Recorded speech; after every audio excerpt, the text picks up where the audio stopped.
So hey guys, as of now we know that Samsung plans to release the Galaxy S23 FE later this year with some major changes. Surprisingly, we found that the Galaxy S23 FE will be driven by an Exynos chipset in all regions. Never forgive you for this!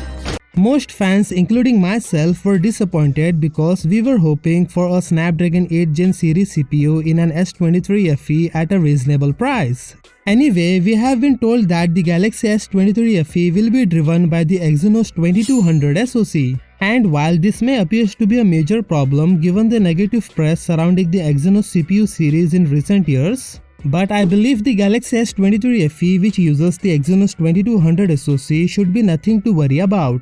Many of you may be wondering why Exynos is being used in 2023, because Samsung feels the Exynos 2200 is now better. What?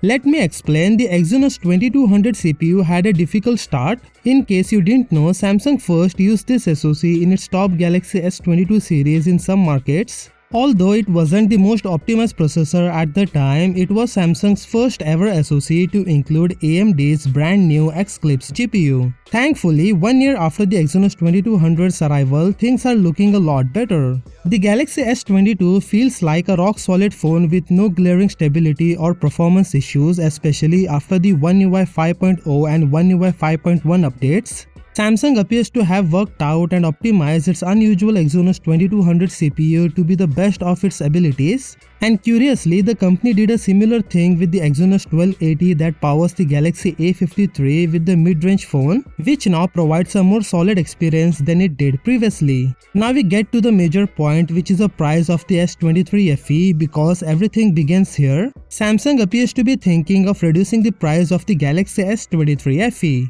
The Galaxy S21 FE went on sale in January 2022 for $699. According to some South Korean industry experts, the Galaxy S23 FE will cost around $599. If the predictions are right, it appears that Samsung will reduce the price of this famous series by $100. If true, this will be amazing, especially given that Samsung has increased the Galaxy S23 prices across the border in many countries. So what are your thoughts on the Galaxy S23 FE? Let me know in the comment section below. With that said, subscribe if you like, and I will see you in the next one.